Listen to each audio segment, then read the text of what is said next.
If I had my way, everything would be so nice. This world would be like Paris. No, it would be a paradise. No one would ever have to say, I'm gonna get my wish someday. All one would have to do is say, this is my order, if you may. Welcome to another episode of The School Without Walls. I'm Dr. Anthony Hobbs, host and founder of this educational program. Those of you who have been following the program realize that our theme is Black History after February. However, today I'm accenting my daughters. I have two daughters here. For my far left is Mary, we call her Deborah, Mary Hester, Clifton, and Bonita Hobbs. She's the older of the two. She's the eldest of all my children.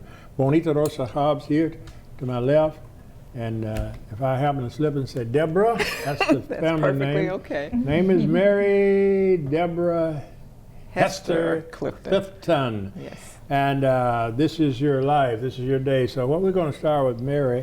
Mary, we're going to start with the highlights of your life in employment. Tell the people, tell me and the people what you've done that you're most proud of in your work.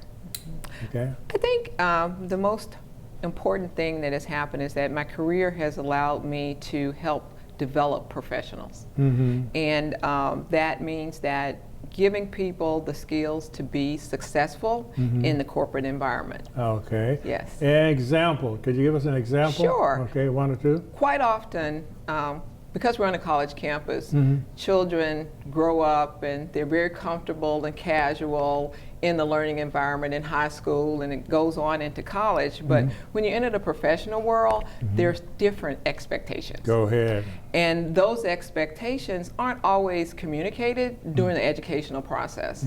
So my role in corporate America is to make sure that people transition successfully from college into the corporate environment. So there's a certain expectation around dress, demeanor, relationship building, how to think critically, how to understand and be flexible in various environments. And that's the type of training and leadership and professional development that I'm able to do. Yeah, you're involved in exactly. that, right? I manage a function of professionals who report to me who are dedicated to providing the type of programming and opportunities and coaching that allows people to be successful I see. in corporate world. And that makes any corporation very competitive because while we all have the same technology and we all have the same accounting and processes, and even though we offer different products and services, our people are really the differentiating factor. I see.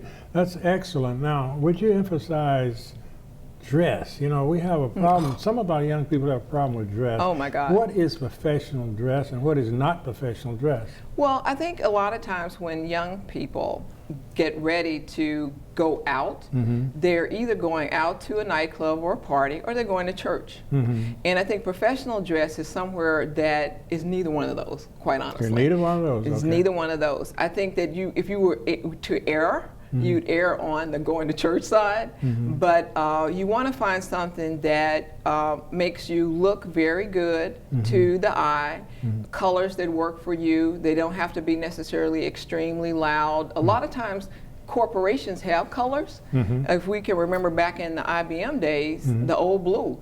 IBM professionals, they were known by their blue blazers. Yes, right. And for, I think especially with young women, you think about, or any woman at any age, you think about modesty. You think about those things that won't distract from what you're really there on the job to do, which is to present your mind and your ideas and not your body. I see. So that's something else to think about. So length, coverage, length of your dress, fit, all those things are very important in the corporate environment because you want people to see you as a person and a personality and as a mind and a contributor, not as a physical appeal. Right.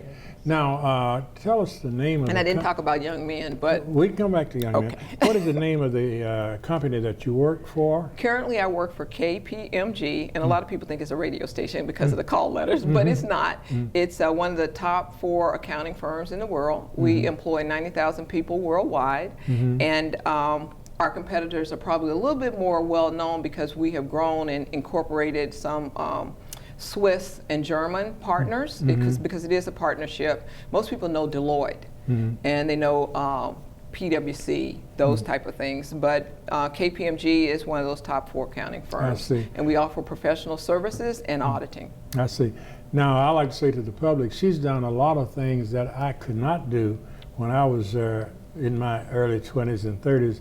That is travel throughout the world for a company. Yes. Of course, I did a little bit of it when I was working with the state, you know, the Office of Economic Opportunity, things like that. So I'm so proud to I would like for you to share the many places you have been and paid to go. Okay, right, it is. I mean, I will add to the fact that paid to go makes it much more memorable and fun. Right. And meeting a diverse group of people from around the world and understanding how they interact with you as an American, I think is probably one of the biggest things. Is that the rest of the world looks at us more as a nationalist because that's how they work. And I worked in the UK and London and Scotland, and also in London Paris, and Scotland, London, Paris. Scotland, Paris, Frankfurt, Germany. China. And China, Shanghai, China, Really? which was different. Yeah, we were just talking about that. Shanghai, China. I don't want to forget that Yeah, one. that's true. And then in this continent area, Mexico City, Sao Paulo, Brazil, and Toronto, Canada. That's quite a bit of going, and you were paid all the way. Huh? All the way. It's a beautiful thing. Yes, I heard you mention one of the largest workshop gatherings that you've attended. How many people would be there from your company? You know, actually at KPMG, we offer 3 training programs just for our advisory practice because there's advisory, audit, and tax. But for the advisory practice, we offer 3 large functions annually where we have about 3,000 people there at each session. Each session, I see. All right, we've talked about the employment. Now, what about your education? What is the highest education you have? I have a master's in human resource management from Ottawa University, and my undergraduate was in actually broadcast journalism. Broadcast journalism. Yes, it was. Okay. That was my first love. It's probably still my love. From Oklahoma State University in Stillwater. I see. Okay, and what about, we have about 2 more minutes, I think, for you, don't we, Randy? About 2 more minutes? 3 minutes. Okay. Let's talk a little bit about your social action. You've been involved in anything? Have you had time to get involved in any social action activities? As a matter of fact, yes. And I think that is an important requirement in working in corporate America because we do want our employees and professionals to give back to the communities. So in my early part of the career, I worked a lot with the United Way. I managed the Valley of the Sun Phoenix United Way campaign for Discover Card when I worked for them. And then I've also when I worked for T. Rowe Price in Baltimore, I was working for a group called the Family Tree. And it was a great thing because this is where mothers and children could go when they were in a dysfunctional situation. And so I really enjoyed my work at the Family Tree. The professionals there helped train their board of directors and help them understand how to work together as a high-performing team. And then last, I'm actually on the board of directors for the Maryland Girl Scouts, Girl Scouts of America. Let us stop on that one because I want you to give advice to young men before you got 2 minutes about dressing for success. Yeah. What about the young men? You forgot that. Well, I think I can go without saying the pants should fit. They shouldn't have baggy pants underneath their butt? No. Okay. Belts are very appropriate. Belts are very appropriate. And your shoes are key. What about I think neckties? your shoes should be polished. I think you need to look at your environment when it comes to a necktie. But I think a very good pressed shirt is always important. Always. Right, whether it's under a jacket or not under a jacket, your shirt and your shirt collar, and my Southern's coming out, and your cuffs should always be neat, clean, and pressed to perfection. And if you wear a tie, make it appropriately colored and patterned, and just, but always come looking polished. Looking shoes, polished. belt, tie, shirt collar, cuff. That's very important. Even if you can't afford a suit I see. or a jacket. We're about to conclude this segment. Bonita, you have one question, so you can ask her. Well, I was just very impressed with everything that my Comment. sister said. Yeah. And when you were talking about it, I just raised a 19-year-old, and he's on his own. And I always told him to get to the interview maybe 10 minutes early. Make sure you have a foolproof resume, no errors on it, not even a period out of place, no misspelled words, 10 minutes early, good eye contact, firm handshake. Yes. And generally, he's been able to get those jobs, and he's 19 years old. Yeah, that's perfect. That's the thing to have. Let us stop on this for break time. We'll be back in just a few minutes. Hey, you. Yeah, you. Getting that college education? What are you gonna do? Graduate and take some office job? Be like everybody else? Or will you dare do something different? Like, be a teacher. Be my teacher. Be my teacher. You could be my teacher. You got the skills. The smarts? Yes, you. You could be the teacher I never forget. That'd be cool. Does that corporate job even have recess? We need more teachers. We need more great teachers. Teachers like you. What are you gonna make of yourself? What are you gonna make of me?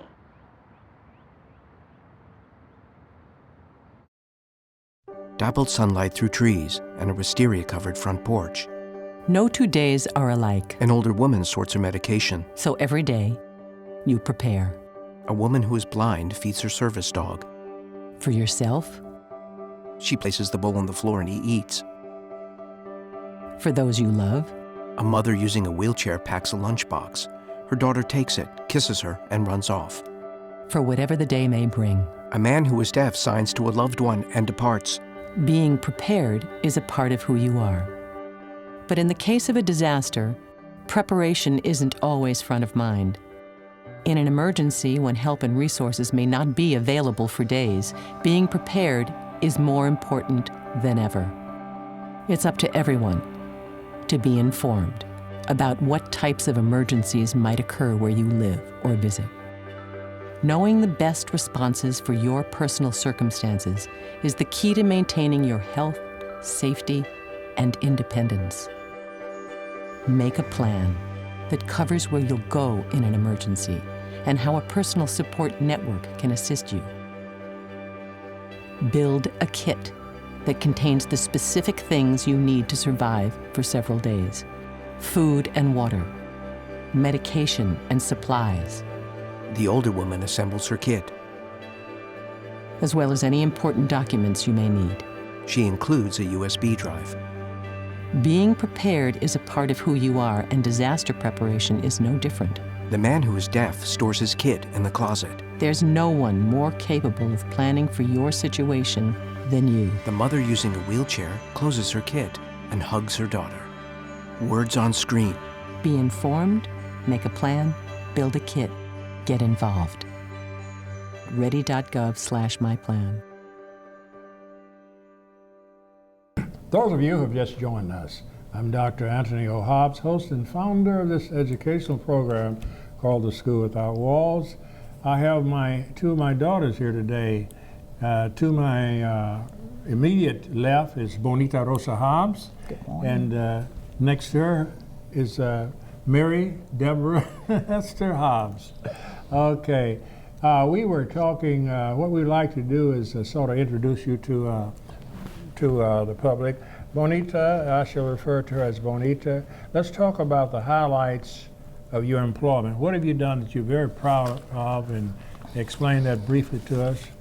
Well, since I'm over 25, I brought my resume. Well, that's all right. That's okay. I'm the oldest. I say that everywhere I go. She's the oldest of the I group. can be in New York and no one knows me, and I'm just, I'm the oldest. And they're like, okay, ma'am, stay away from the light. Okay. Well, I worked as a manager of a tutoring organization, chairperson of the Lee County Outreach Committee with Dr. Beverly Divers White. She was the superintendent of schools. At one point, I had Martin Luther King III to come to Mariana School in 2008 just out of a dream. I had done a Black History board of local people. I had like 100 people. Some were actors, educators, my brother in pest control. I had engineers, architects, but they all had to be from Mariana. I came up with that concept. I worked after school. And I'm piggybacking on that. I asked my cousin Jerry Gray, who works in Atlanta, formerly with the governor of Georgia, if he could speak for the children for me, because they were so enthusiastic to know so many people from Mariana had done great things, Al Green and so many other people. So Jerry said, I cannot speak, but I will get you Martin Luther King III or Julian Bond. And I was like, Jerry, don't nobody know Julian Bond. And I love Julian Bond, but the children knew Martin Luther King II, Martin Luther King Jr., Dr. Martin Luther King Jr. So I say they will recognize the name of Martin III. Right. So I got, Jerry and I got Martin III to come to the 2008 high school graduation in Mariana, Arkansas. And everybody thought it was like a space landing. They were like, I can't believe it. And also I worked with Senator Clifton before she was famous at Rose Law Firm. I was a courier and a paralegal. And actually I did a lot of their legal work. I filed divorces for them, letters of incorporation at the Secretary of State's office. I would put $13,000 in the bank for them like nothing. And I would go and fab code. So they could trust you with their money. Everybody can trust me. Recently I worked for the Mississippi Delta Caucus under Judge Lee Powell. We did a 2-day conference with the at the Clinton Museum and at the State Capitol Rotunda, and I'm scheduled to be on Capitol Hill with the Mississippi Delta Caucus in March. In Washington, D.C. Washington, D.C. Right, and they let me collect the money. They met me in October and they asked me, will you collect the money for me in May? I mean, people just trust me because I'm trustworthy everywhere I go. Let me ask you a question about Mrs. Clinton. Didn't you tell me once that you designed a dress for her? I did design a dress for her, and I have the picture. She was a president's wife. This was her dress she was supposed to wear. She literally was not supposed to wear the purple dress. I was sitting at work one day. I was working for Ollie Neal Jr. He was a prosecutor, and I was working there as a victim witness coordinator. And I was just suddenly, a dress came to my spirit. And I took it down, and if my sister could pass me my purse, I've got a picture of it. It was an elegant dress. It was an elegant dress, and it would have made her a Princess Grace. And before that, I had designed a dress for her for the governor's when they came in, inaugurated in the governor's office. And she made a little acknowledgement in the paper about it. And how much more time do we have, Randy? Okay. How many minutes? 7. We have 7 minutes. Let me ask you something else. Have you been invited to the White House to enter the Yes, I've been invited to the White House 3 times. I attended when Secretary of Transportation Rodney Slater was inaugurated. There's so many people there. The wonderful Mrs. Dorothy Height, who was with me. You met her? I met her. Alexis Herman, Ernest Green of the Little Rock Nine was there, and a young man from our hometown swore Rodney in. Curtis Collier. He was a federal judge, and he swore Rodney Slater in from Mariana. Isn't that something? Swore Rodney in as Secretary of Transportation. Was Rodney your classmate? He was my classmate. Rodney Slater was your classmate, right? And there's a funny story. My son went to the Clinton Museum and with his teacher and everyone, and they said, does anyone here know who Rodney Slater is? And my son said, I think he's my mother's old boyfriend. And so he got a lot of notoriety that day in the Clinton Museum about 3 or 4 years ago. But we're besties. Now, February 23rd was his birthday. He has a lovely wife, and Cassandra, and a lovely daughter. And his mom and I are best friends. What about Dennis Winston, the professional football player? Wasn't he in your class? Dennis used to be in our house eating bologna and drinking Kool-Aid. Yeah, he was as often as possible. He played for, what team did he play for? Pittsburgh Steelers and Louisiana. Right. The Saints, New Orleans Saints. And he was at our house all the time. One brother lived behind us and one brother lived next door to us. Okay. So you pretty well talked about the social action and the education all combined. So what I want you to do now is to advise young people. We have about 3 minutes for that, and then we're going to conclude with the two of you conversing. How would you advise young people to be successful? You might start with whichever gender you have in mind. Well, I want to say I firmly believe that you need to seek and find out, and if you know God, ask God what your higher calling is. Okay. My calling is a minister. I'm a licensed minister in the state of Arkansas. And my father's a minister and my brother's a minister, and there might be some more ministers coming along. Can never tell. I echo that too. That 2 cents. I think God is very important, and I can say that once I turned my career over to God, even not only the positions doubled, the salary doubled and tripled. That is amazing. And that is a secret to all young people, black, white, Asian, atheist all children, humanity. all humanity. Yes. If we must turn back to God. We must all turn back to God. If a child has a God focus and he gets to school on time and he or she listens, use your listening skills, your life will be a lot better. When you are learning, you don't have to know it all, but if you study, you will study to show thyself approved. That's a scripture in the Bible. And we never learn it all, do we? You never learn it all. We're And every day constantly is a new day for learning. But when it comes to going to a job interview, get there 10 minutes early. I'm going to piggyback on what my sister said. And have a perfect resume. If you have to stay up all night spell checking or looking in a dictionary, make sure all your words are correct, all your punctuation is correct.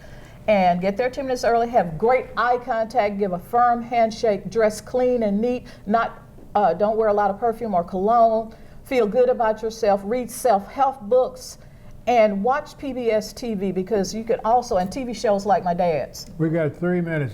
Deborah, you don't have The to. only thing I'll piggyback on is listening. I think listening is very key. It's a lost art with a lot of people. And it's is an art. Yeah, it's a lost art. It is an art. As a matter of fact, we have curriculums where we teach professionals from entry level to executives on listening. Listening, And right. it is something, because it's an art and it is a skill, you have to continue to hone your ability to listen. And people talk about actively listening, but I think there's a level above actively listening. I think there's listening with your heart. There you go. And piggybacking on that, I want to say feliz cumpleaños, happy birthday to mi padre. This is my birthday. Muchas gracias por esta tarjeta. Oh, Yes. de nada, de nada. Okay, we have a few more minutes. Let me say this as a professional educator. I'm very pleased with everything you said, but the key to learning is listening. Yes. And that's a lost art among a lot of us. And I like to also say this to the young people. She mentioned the resume, the neatness of the resume. Now, that goes back to doing your work neatly. Yes.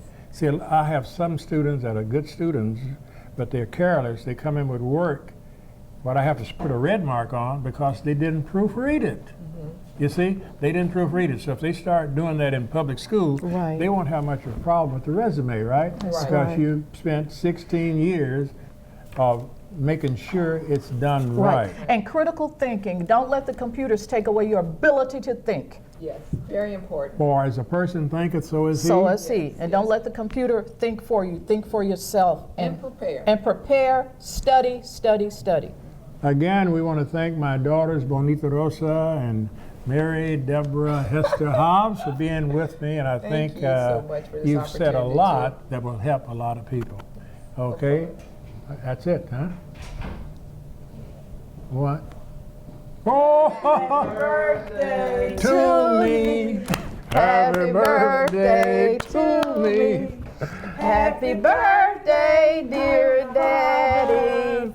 Happy birthday to you, and many more. And many more. Let's do it in Spanish right quick. Okay. Cumpleaños feliz. Cumpleaños feliz. Cumpleaños feliz. Cumpleaños feliz. Y muchos más. And Many more. muchos más. And muchos más. Okay. All right, get me a knife, Randy. Give me a knife. Give me a You knife. got to make your wish and go out of heaven. Yeah. Quickly take away for yourself the Bravo. sprinkler. Amen, amen.